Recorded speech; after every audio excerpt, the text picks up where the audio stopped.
Well, hello. Listen, you guys, I appreciate your response to the Facebook uh, invitation for you to respond. Show me if you were interested in learning more about your W-4 form.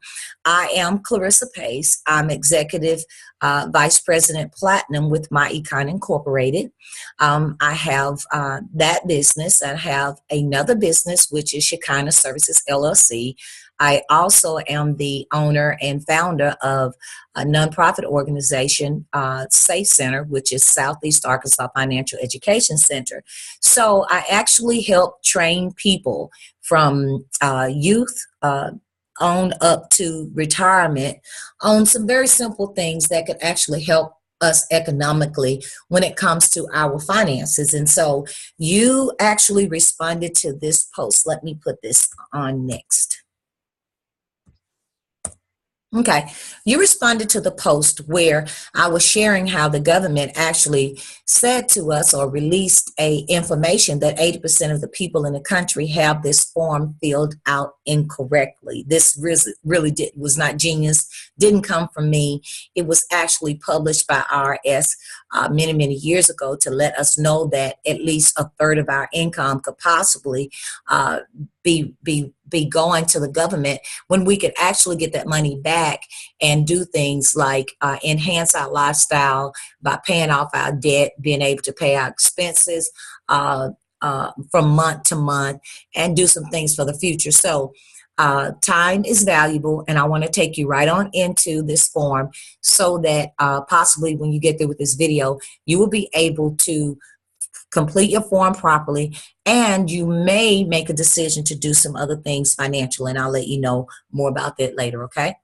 All right, so this is your W-4 form. Let's not get mixed up with W-2. W-2 is a form that you get at the end of the year that gives you the total amount of wages that you have earned within that year from your job. This form actually is required to be given to you for the purpose to report your income to IRS so that the taxes can be calculated that are supposed to be withheld from the money that you earned according to the IRS codes, okay? So this W-4 form right here simply tells you to complete the form W-4 so that your employer can withhold the correct federal income tax from your pay. All right, kind of stop right there where it says withhold the correct. Gives you the idea that it can that the incorrect amount can be withheld or not withheld. So that's the purpose of this, is to make you see that you want to withhold the correct federal income tax on your pay. All right.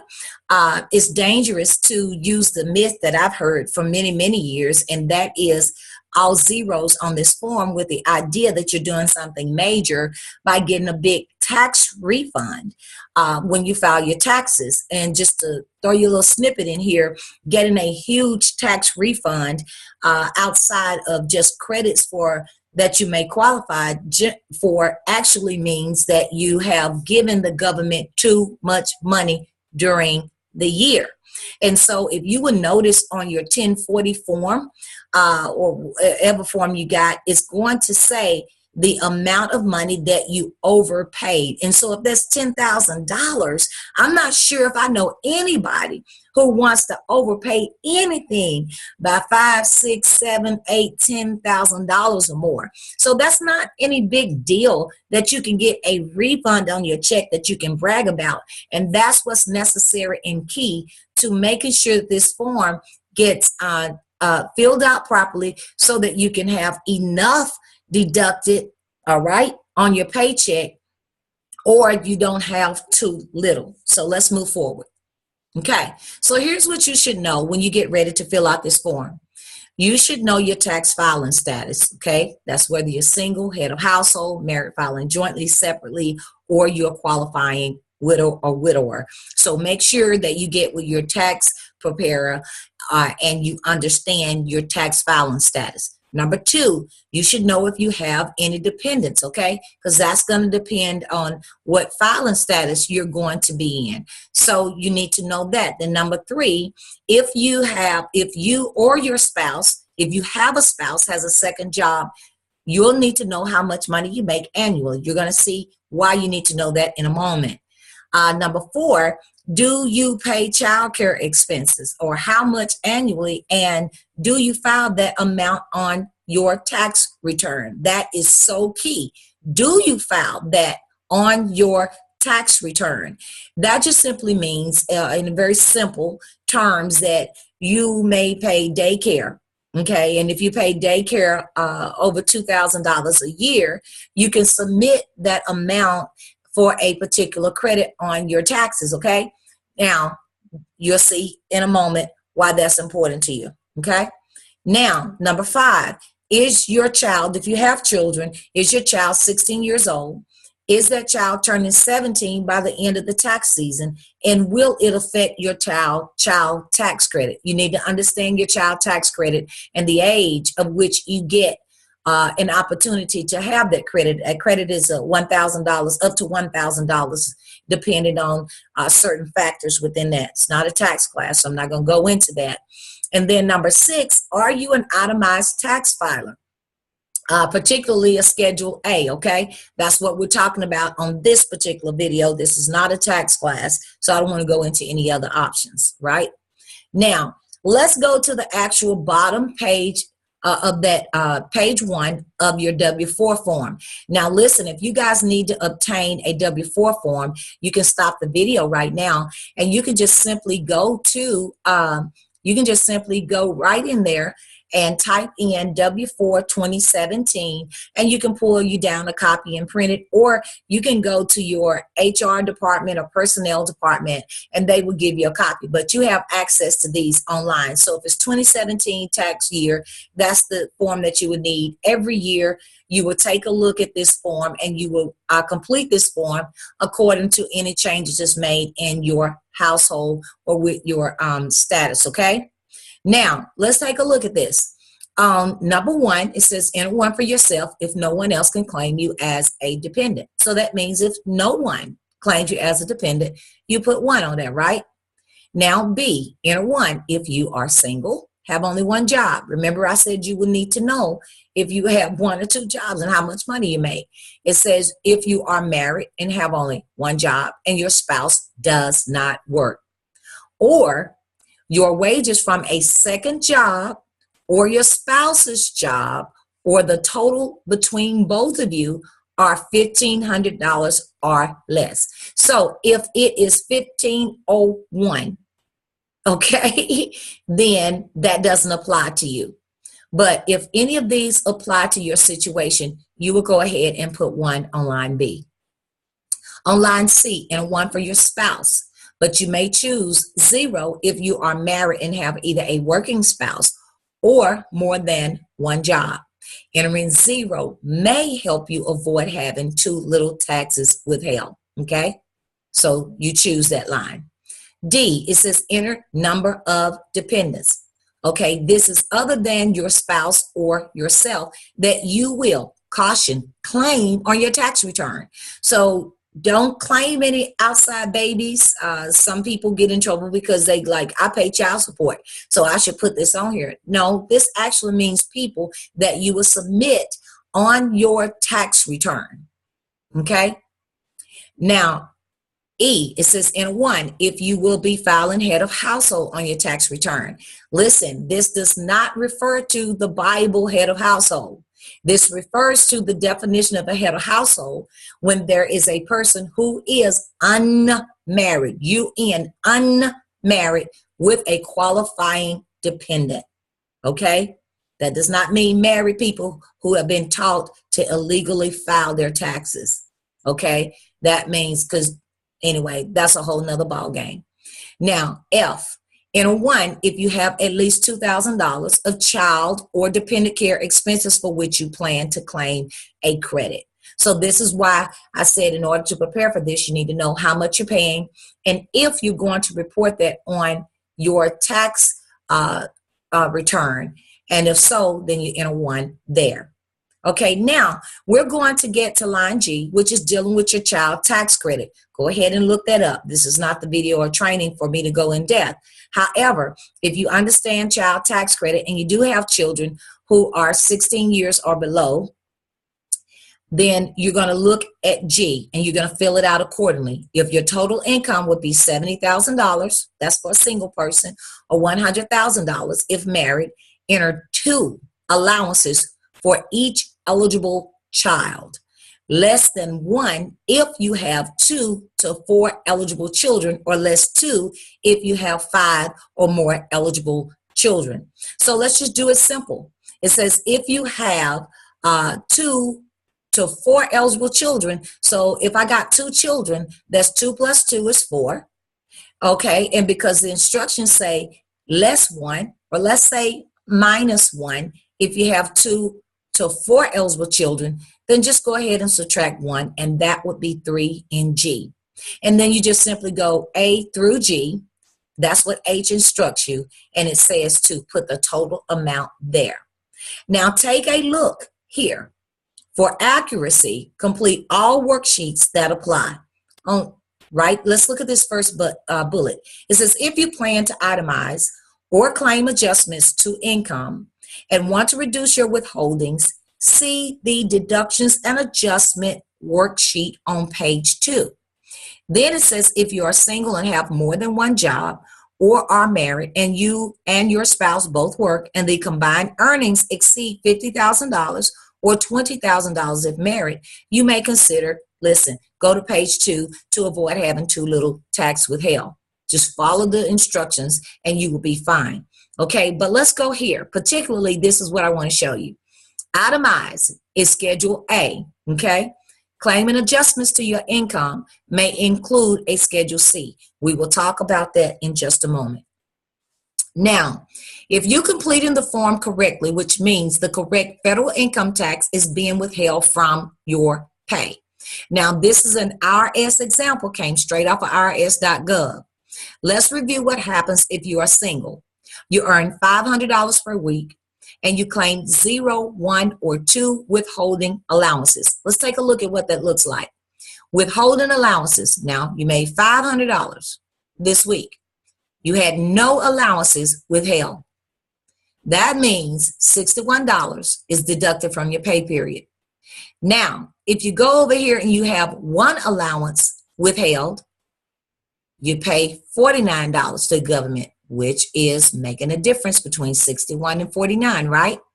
Now, if you don't have a second job and you do A and B has 1 in it because you're single, you make $500 a week, and you put the correct withholding in there, how about that is $38, which is almost a $30 difference between 2 and 0.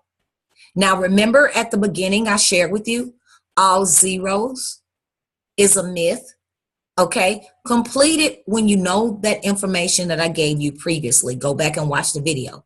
So, can you describe the relationship between the number of allowances claimed on Form W-4 and the amount of tax withheld? As the number of allowances increases, the amount of federal income tax withheld increases, decreases, or is not affected, okay? So let's go right here. What happens? As the number of allowances increase, so does, okay, the amount of your federal income tax withheld decreases, okay? The more allowances you have, the less federal taxes that comes out of your check. So IRS has stated to us that it's possible that most people are giving at least $40 a week too much back to them when they can actually take this money, fill this form out correctly, and take this money and put it in their pocket to either pay down debt, live the way you want to live by meeting your expenses, or even making investments, okay? So let's go to page 2. I hope you're learning something so far. And if you have questions after you see this video, go right ahead, inbox, email, or call the person that shared the video with you and see if that's something they can answer for you, okay? So let's go to page 2, because the instructions told us that if we had any deductions or adjustments to our income, we could actually go and complete this form guess what? That would mean that we could gain more allowances on our paycheck. Therefore, it would decrease the amount of taxes that's coming out of our paycheck as whenever we get paid. Okay, so let's look at line 1. It says in an estimate of 2016 itemized deductions. Okay, so you'll see I'm looking at the backside of 2016. Same thing pretty much on 2017.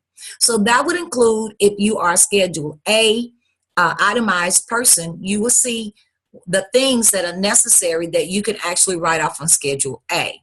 But however, suggestion, if you itemize, get the average between 3 tax years and use that number. Always be aware that things change here, okay? Because there are certain things that may change that you may not get a chance to actually take the deduction from the Schedule A, okay? So you will need to take a look at this every year ahead of time, okay? Now, if you don't know anything about a Schedule A and that does not fit you, then guess what? Let's just go bypass that. Let's go to 3, and you're going to put 0 in line 3. Now, this is significant to you because this is what we want to show you that everyone can do. On line 4, it teaches us, or it tells us that in an estimate of your 2016 adjustments to income and any additional standard deduction, okay? Now, this is where we want to share with you that if you are a home-based business owner or a business owner plus you are employed, you get an opportunity to take the average amount of your annual deductions and put this number right here and follow the calculations, and there are possibilities that you could find other allowances that are available to you. Notice in red I put the average business deductions $4,050. In other words, a person who's in business, if it's a home-based business, on an average, I'm about to show you some very common tax deductions that you don't even change your lifestyle that you are involved in that could possibly make a difference with you, okay?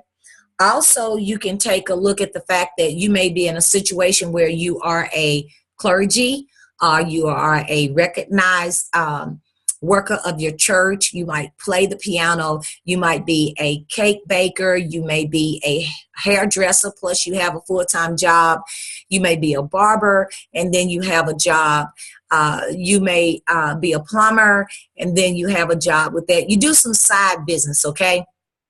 Well, you can use that side business to actually offset the taxes, okay, or your tax liability. And so if you average out your deductions here, you get a chance to put that number there and then complete the instructions below and possibly find other ways that you can actually bring your money home. Now, let's do some scenarios. If you have a home-based business, which is what I specialize in, MyEcon is a home-based business, and we specialize in certain things of which I will share. You will have the opportunity to write off things like car and truck expenses. Don't everybody have a car or a truck of some kind, some vehicle? There are expenses that you can take if you operate your business with the intent to make a profit, which includes mileage, it includes interest paid on your car loan, it may include gas for the car, repairs and maintenance, parking, toll fees, insurance on that vehicle. Now, mind you, you cannot write these things off if you are not a business owner. And then everyone has a cell phone and internet service. Okay, you get an opportunity to write off a certain percentage of the usage of those as long as you are using them to operate a business. Then there's travel. Everyone loves to travel. You can turn in your, what used to be your vacations, you can actually turn it into a write-off that could have a significant amount savings that could actually apply to this W-4 form, and you could get money back from your job, okay? You could pay less in taxes and get more back into the household. And then meals and entertainment. Say you want to watch the Cowboys and you want to entertain some people. Well, you could turn around and write off the expenses for the entertainment as long as you are sharing the information about your business legitimately, okay? And then finally, there are wages. Everyone has children, so why not employ your children in business with you and have the opportunity to write off up to $6,300 per child when they are working for your home-based business. This is all I want to say about that, okay? So let's show you the significant difference that deductions make to your income. This is an example out of 2016 taxes where a single person does not have a home-based business and they have $80,000 in income. Their standard deduction and their exemptions are subtracted from the $80,000, which brings them to a taxable income of a little over or $69,650. Well, according to the tax bracket that they're in, they will be paying in an estimate of about $15,771 in taxes.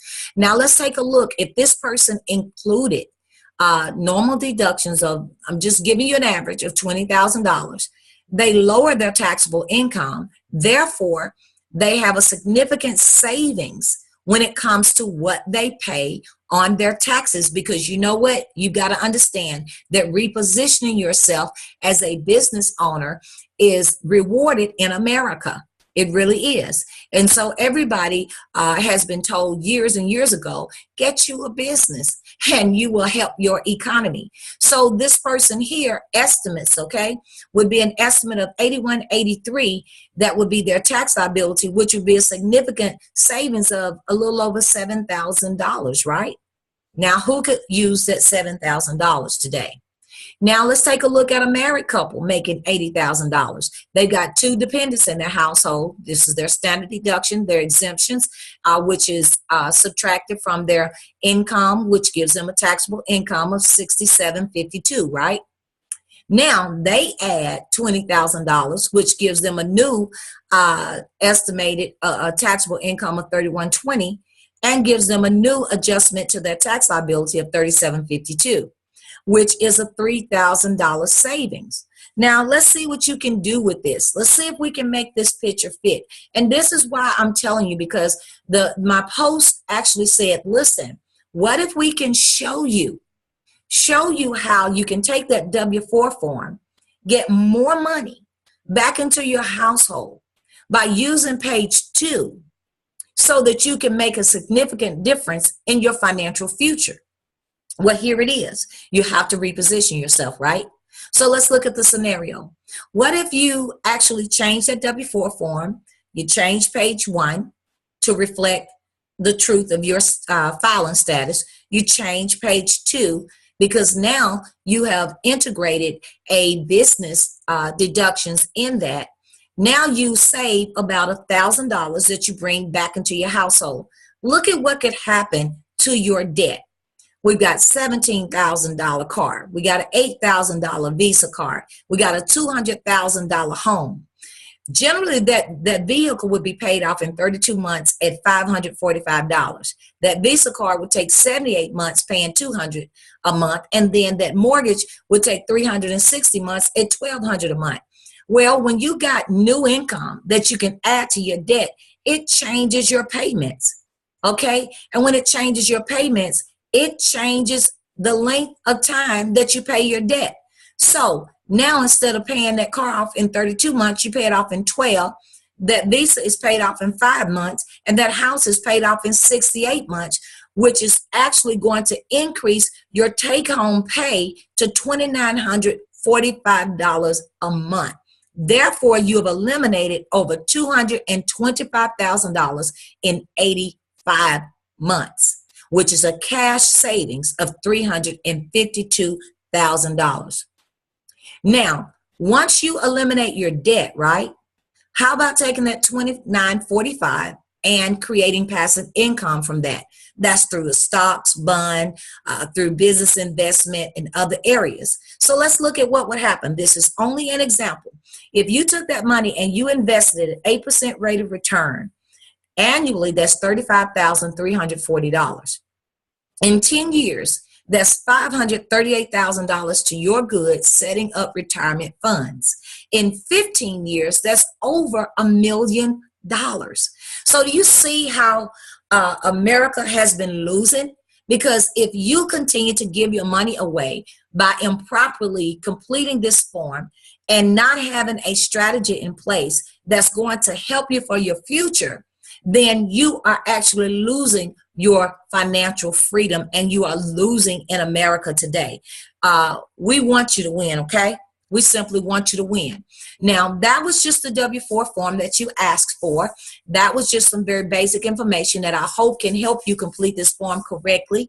And if you have it improperly completed, then you just simply going to get money back into your paycheck.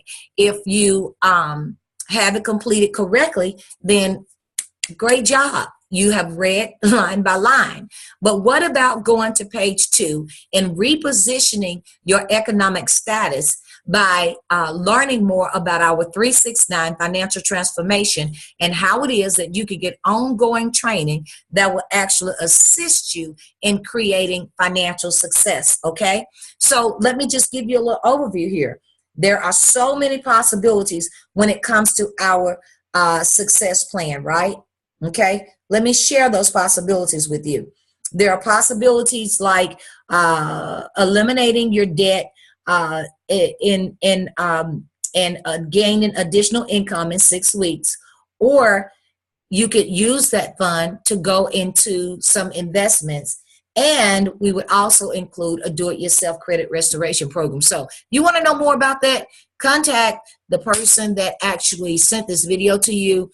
If I'm the one that sent the video to you, then let me know your status, and let's see if I can send you some more details or meet with you or make an appointment by phone. We can even do a video conversation where I can show more to you in detail what our 369 Financial Transformation Program is all about with MyEcon. Thank you guys for your inquiries. I hope this helped you. Please give me a shout out if this helped you or make any type of significant difference to your financial future, okay? God bless you. Have a good evening.